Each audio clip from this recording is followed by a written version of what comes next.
Hey everybody, welcome to the videos from the 3-game Thanksgiving Day slate for Week 12 of the NFL season over on Draftkings.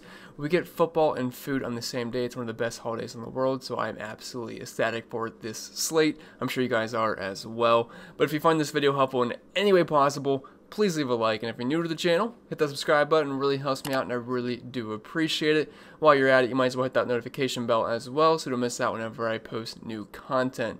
And YouTube tells me around 50% of the people watching these videos have not yet subscribed, so if you're a frequent visitor to the channel, or if you're new and you like what you see, consider hitting the subscribe button because it really helps the channel grow, and that's obviously going to help me out as well. So without further ado, let's get right into it.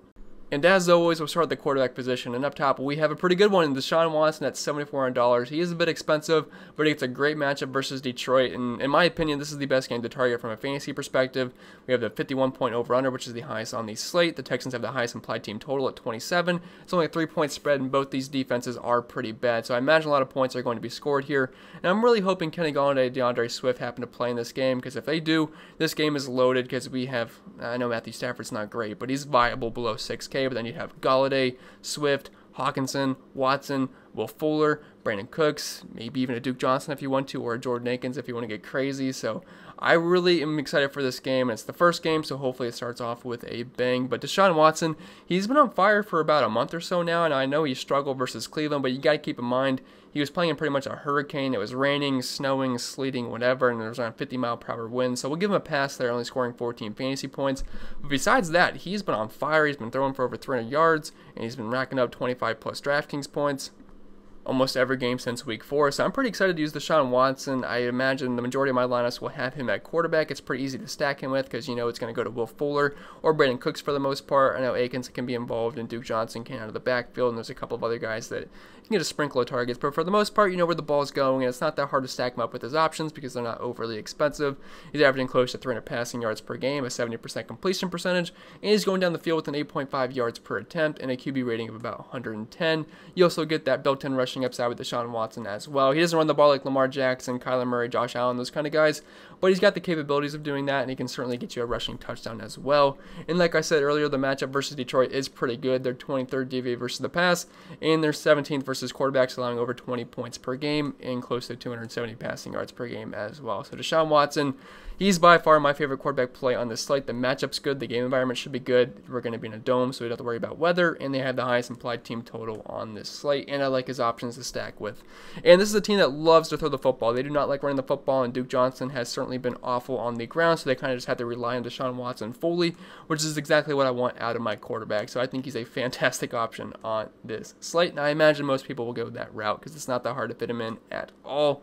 Then right below him, and really, it's kind of Deshaun Watson or bust for me on this slate, to be honest. The rest of these guys are more so tournament plays, like Lamar Jackson. He's below 7K, so the price is pretty enticing. This has to be the lowest price tag we've seen in quite some time on Lamar Jackson. Now, I do realize it's a bit different because it's only a 3-game Thanksgiving slate, so it's not an absolute, not like a main slate.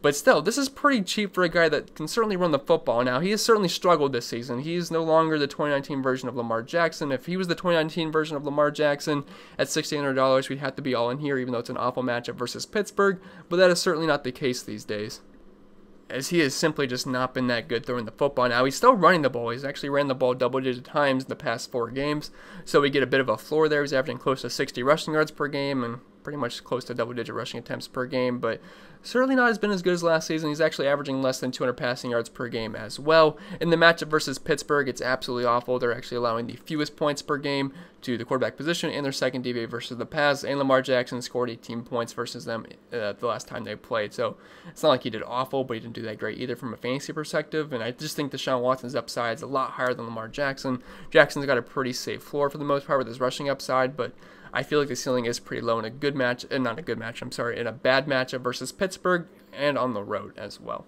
So I think he's an interesting tournament play at lower ownership, but a little nervous there for versus Pittsburgh for sure.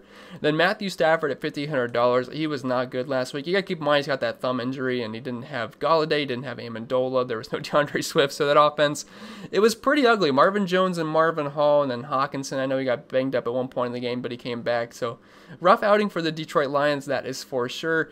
But below $6,000 in a good matchup versus Houston, I certainly have interest here. But if he doesn't have Kenny Galladay I might have to be out on Matthew Stafford because I don't really want to trust him having to throw the ball to Marvin Jones all game long. So this play is kind of dependent on Kenny Golladay, but it's a great spot versus Houston. We just saw Cam Newton rack up over 300 passing yards versus them. This is just one of the worst defenses in the league. And I expect a shootout for the most part here. Only a 3-point spread, and we have over a 50-point over-under. So points should be scored in this game. And, Stafford can chuck the ball. I know it's not the best offense in the world, but we're kind of depending on Kenny Golladay. But only 260 passing yards per game. I know the numbers aren't great for Matthew Stafford, but it's a good matchup versus Houston. They're 20th versus quarterbacks. They're 22nd DVA versus the pass. And just overall, their numbers aren't that good. Now, I don't think you have to go all the way down to Matthew Stafford just because we have plenty of soft pricing on this slate. So I wouldn't say he's an absolute necessity. But, he's a fine option if you want to get different and just not go with Deshaun Watson. But we're kind of hoping that Kenny Golladay plays in this game if you are using Matthew Stafford. All right, moving on to the running back position. Up top, we have Zeke Ellie at $1,600, who is coming off his first good game in quite some time, like Week 5 or Week 6 versus the New York Giants. He went over 100 rushing yards for the first time all season long, which sounds absolutely insane. He got into the end zone through the air, and overall had a pretty good day and a pretty good matchup versus the Minnesota Vikings. Now, unfortunately, he gets a tough draw here versus Washington, who's had a pretty stingy defense this season. They've been tough on the run and versus the pass, but I do think Zeke is a safe play in cash games just because we know he's more than likely going to get 20-plus touches, but I do feel like the upside is a bit limited here. This offense certainly has not been nearly the same without Dak Prescott. Andy Dalton is an upgrade over guys like Garrett Gilbert and Ben DiNucci, but even then he's still not the greatest quarterback in the world, but at least he can move the ball a little bit, so I think that's going to help Zeke out, obviously, a little bit here. But the matchup versus the Washington football team, it's a bit stingy. They're allowing the 5th fewest points per game to running backs. They're 14th DVA versus the run, which is more so mid-pack, but less than 100 rushing yards per game, and don't love the matchup here for Zeke, but he should get us 20-plus touches. He's averaging close to 20 rushing attempts per game and about 5 targets per game, so he's been involved through the air as well, which always gives him a decently safe floor. But I do think he makes an interesting fade in tournaments just because I feel like DeAndre Swift, if he's good to go, I think he's pretty likely to outscore Zeke Ellie just because of that fantastic matchup versus Houston. Gibson's in a good spot versus Dallas on the flip side of that game for Zeke, and then I don't know about Duke Johnson. He's certainly been a bust the past 2 weeks. But then Gus Edwards without Mark Ingram and J.K. Dobbins. So I don't think he absolutely has to play Zeke Elliott, but I do think he's a pretty overall safe play on this slate. He's a 3-point favorite at home, and they have a team total 24.5, which isn't absolutely awful. So I think he's safe, but I do have a little bit of concern there in this matchup versus Washington, especially if they just sell out to stop Zeke and they try to make Andy Dalton beat them through the air, which I could certainly see them doing that. But then going down to DeAndre Swift at $6,500. He is still currently in concussion protocol, but if he plays, he is one of my absolute favorite plays on this slate. The last time we saw him on a football field, he played on a season high 75% of the snaps. He was named the starting running back, and he had a very, very good game in a pretty tough matchup versus Washington, the defense we just got done talking about. But this is a much softer matchup versus Houston, and assuming he is the same role he did in the last game that he played, Swift should be able to eat up this matchup versus Houston. He's just underpriced here. He's going up against the 32nd dead last DVA run defense, and they're giving up the 3rd most points per game to running backs and 145 rushing yards per game, and well over a rushing touchdown per game as well. And he's going to be involved through the air. So DeAndre Swift, if he's good to go, he's one of my favorite plays on this slate. He'd probably make my core plays video, but as of right now, we have no idea if he's going to play. So if he doesn't, I'll be pretty sad because I'm looking forward to playing him, but if not, we'll obviously have to make some pivots there and we can't play him. But just cross your fingers and toes that he passes concussion protocol and we can fire him up on Thursday afternoon. Then going down to Antonio Gibson, $6,000. He's kind of been a touchdown scoring machine. And I do like the spot versus Dallas. I think he's actually a really strong play here. Now, I know he splits time with J.D. McKissick, and McKissick has been really involved in the passing game. But for the most part this season, Antonio Gibson has been pretty safe. 17, 22, 13, 21, 9, 10, 22, 14, 12. He's overall been pretty solid. He hasn't really busted many weeks. And this is a great spot versus Dallas. And I feel like he's just a bit too cheap here. He should see 15 to 20 touches. They're 28th DVA versus the run. They're 17th versus running backs, allowing over 120 rushing yards per game and about a rushing touchdown per game. So I like Gibson's chances of getting into the end zone once again. And overall, I think he should have a pretty strong day. So I think he's an excellent RB2 option. If DeAndre Swift's good to go, I like these DeAndre Swift, Antonio Gibson lineups, and then plugging Gus Edwards in the flex. I know that leaves out Zeke, but you don't have to build every single lineup with Zeke, and I feel like that definitely gives you some flexibility to use guys like Deshaun Watson, his pass catching options, and some other guys as well. Going down to Duke Johnson, $5,700. I hate him now. He just cannot play a good football game. I don't know what's going on, but the guy has been absolutely awful. But since this is a small slate, he's back on the radar, but pretty hesitant to play him, but it's a great spot versus Detroit. And we saw the targets up last week, which is what I was hoping. He had 5 targets, didn't really do much with them, only had 20 yards and 3 catches, but he's still a capable pass catching running back. He's going to play the majority of the snaps. And Detroit, I mean, you can't ask for a better matchup. They are dead last, allowing 34.8 DraftKings points per game to running backs, about 1.5 rushing touchdowns per game, and they kind of struggle through the air versus running backs too. So it sets up well for Duke Johnson. They're 27th DVA versus the run, but man, hard to trust him, but he will be on the field, and I think he's a interesting option. I'm not sure he's going to be super high owned just because he's been burning people the past 2 weeks, but he's in play because it's a small slate. If it wasn't a small slate, I'm probably not going to go there, but I might have some Duke Johnson shares. And then Gus Edwards at $4,000. Look, I realize the matchup is tough versus Pittsburgh, one of the best run defenses in football. They're 6th DVA versus the run, and allowing the second fewest points per game, but this is strictly just a volume play and a price play. He's only $4,000. The Ravens' game plan is just to run the ball. Lamar Jackson certainly can't throw the ball well this season, and you're not going to have Mark Ingram, you're not going to have J.K. Dobbins, so it's just going to be Gus Edwards, and then Justice Hill will be sprinkled in there as well, but Edwards should see 15 to 20 touches on the ground here. And actually, week 8 in Pittsburgh, with all those guys playing, he had 14.7 points. His best game of the season, had 16 carries, 87 yards, and a touchdown. If he did that just again, not saying he's going to be an absolute replica, but if he did that again, I'd be certainly happy at $4,000. And he really opens up your lineup as well. So I definitely think he is a very strong candidate for making your flex spot, especially in cash games this week, just to lock up the cheap volume play. All right, moving on to the wide receiver position, we actually have quite a few good options here. But let's start up top with the most expensive wide receiver on this slate. It's Terry McLaurin at $7,000. But he does a fantastic matchup versus Dallas, who's been getting torched by wide receivers all season long. Last week, Adam Thielen had 2 touchdowns. Justin Jefferson had a touchdown. They combined for 50, 60 fantasy points. Just absolutely crushed them. And that's been the trend all season long. I don't see why that's not going to continue this week. So Terry McLaurin should have a pretty strong game. He's one of the more talented wide receivers in football. He's just kind of hampered by quarterback play and is really the only threat on that offense in the passing game. There's a couple of other guys, but they're not real threats. So defense is kind of key on Terry McLaurin, so that's a downside for him. But he should have a pretty good game versus Dallas. They've just overall been one of the worst teams in the league versus wide receivers. They're allowing the second most points per game, only behind Seattle. They're 18th DVA versus the pass, and they're allowing close to 2 receiving touchdowns per game, just 2 wide receivers. He's got close to a 30% target share in the season, and we know the ball is going to go his way. So Terry McLaurin, I think he's a fine option. I don't think he's a must-play, though, just because I'm not sure if you're going to fit in a guy like Will Fuller and Terry McLaurin, if you're going to go kind of like a Zeke, DeAndre Swift route, and a Deshaun Watson, so I'm not sure if you can fit him in super easy, but if you can, I do think he's a very safe, solid option. Then dropping down to Will Fuller here at $6,400. I like all the Houston pass catchers with Deshaun Watson this week, so obviously like Will Fuller. Now, point per dollar wise, I think Brandon Cooks is one of the best plays in the entire slate. He's $1,000 cheaper than Will Fuller, and he pretty much gets the same amount of volume. So if you had to pick between one of these guys, I would say Brandon Cooks over Will Fuller. But you can fit in both, and I definitely would not mind playing both just because it's a small slate. I want to pair up my quarterback with his pass catching options, and we know for the most part the ball is going to Will Fuller and Brandon Cooks. So I do think Fuller is a pretty strong play. Here's a safe play most weeks, and he's got plenty of upside as well. And if we're looking at the matchup versus Detroit, they're 23rd DVA versus the pass, and they're 21st versus wide receivers, and allowing close to 200 receiving yards per game. So Fuller, it's a good spot here. He's got a pretty big wide receiver versus cornerback matchup advantage this week per PFF, so definitely have a lot of interest in Fuller. Kenny Golladay, $6,000. If he's good to go in this game, he's got to be one of the top options on the slate, because at $6,000, he'd be simply underpriced. Personally, if he was healthy, he should be the most expensive wide receiver on this slate, so we'd be getting a massive discount here given the slate at $6,000, and I would definitely have a ton of interest in him. But as of right now, we don't know if he's going to play, so we're just going to have to wait on injury news throughout the week.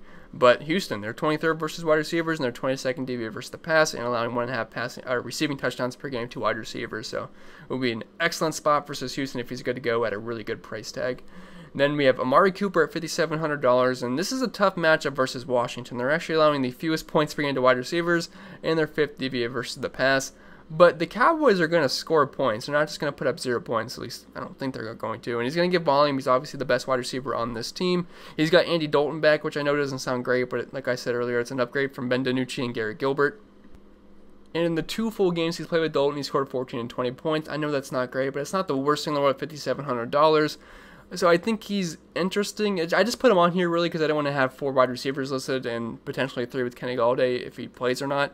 So I added Amari Cooper here just because he's below 6K. I also think Michael Gallup is viable just because he gets targets and he's, $3,500. So if you need an absolute cheap option, he's viable as well. But Cooper, if you can get up to him, he'd be the preferred option out of all those wide receivers on Dallas. And then Brandon Cooks at $5,300. He's one of my favorite plays on this slate, and I imagine he's going to be one of the highest owned players on this slate as well. He's just simply underpriced.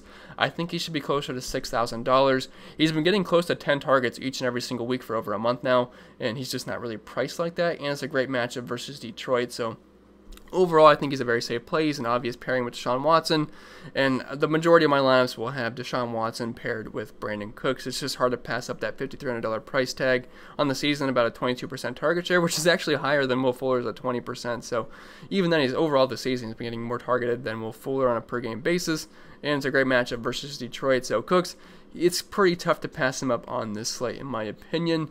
And then moving on to the tight end position, up top we have Mark Andrews at $5,200, and he actually had a really good game last week. And he's obviously the number 1 option for Lamar Jackson. If you want to pair Lamar Jackson up with Mark Andrews, if you happen to be playing Lamar, you can certainly play him naked just because of the rushing upside, but Andrew gets the targets every single week, 6 targets per game. He's got touchdown upside, more than half a receiving touchdown per game, a 22% target share, 8 out of 10.1, so he's getting the ball down the field a little bit for a tight end.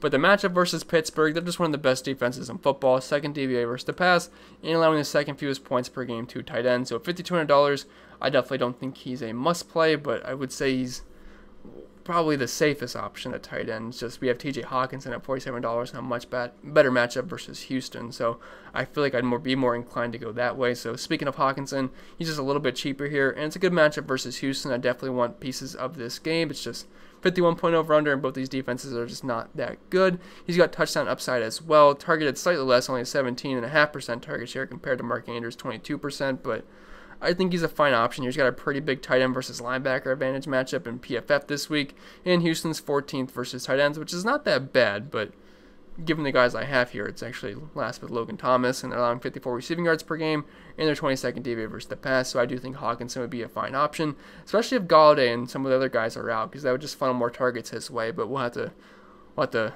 get more information on that later on in the week, just seeing what the injury news is like for Detroit. And then if you want 2 cheap options, we have Logan Thomas and Jordan Akins. Thomas is a very unexciting play, but it's a good spot versus Dallas, one of the worst defenses in football. It's just he has very limited upside. If he does not score a touchdown, you're more than likely not going to be happy with the production that he gives you. Then Jordan Akins, $2,900. He had over 80 receiving yards last week, so he actually had a solid game. So if you want to get real cheap, I think Akins is a fine sneaky player at $2,900. And if you don't want to use the Gus Edwards chalk, because it's a tough matchup versus the Pittsburgh Steelers, you could go the Jordan Akins route, and then you could spend up for 3 mid-range running backs instead of going 2 mid-range and a cheap running back. So I think that's a viable strategy as well. And I don't think Akins is a super safe play, but there's definitely upside there. And he's getting close to 4 targets per game, and I feel like he's just a bit too cheap here in a good matchup versus Detroit. Then moving on to the defenses, I just hate picking defenses, but the Steelers are the obvious option at $4,200. But even then, they're kind of expensive for playing Baltimore, and I know Lamar Jackson certainly hasn't been great this season, but it's still one of the best defenses of football, and they're playing at home, and they're 4-point favorites, so yeah, they're fine options, and Mark Ingram and J.K. Dobbins are out, so that'll hurt the team as well, even though Gus Edwards isn't a bad back. The Washington football team at $3,700, I feel like that's the way you're going to want to go if you can. I know the 3-point dogs on the road here, but they have a really stingy defense. They're good versus the run and versus the pass, and Andy Dalton in primetime, I guess you can call it Thursday afternoon game prime time on Thanksgiving, right? So he's always struggled in those games.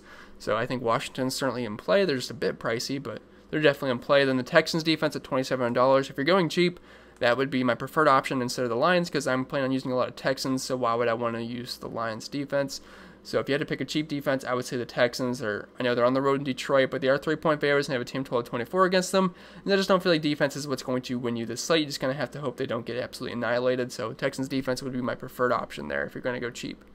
And with that being said, guys, I think that's going to be it for the video, so I hope it was helpful. If it was, make sure you leave a like, and if you're new to the channel, hit that subscribe button. It really helps me out, and I really do appreciate it. If you want to follow me over on social media, I'm at Pennell 16 on Twitter, cpen16 over on IG, And if you want to help to support the channel, links down below for my Patreon. You get access into this entire data sheet, which I only have the guys that I put on the preview video for you guys. But if you want every single player, that'll be on the sheet in the link in the description below. Projections, cheat sheet with all the notes on there. You can hop into the Discord chat as well.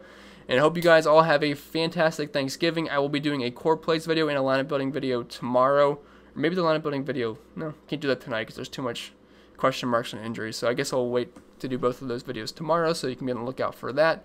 And then after Thanksgiving is over, we'll start pumping out the regular content for the Week 12 main slate.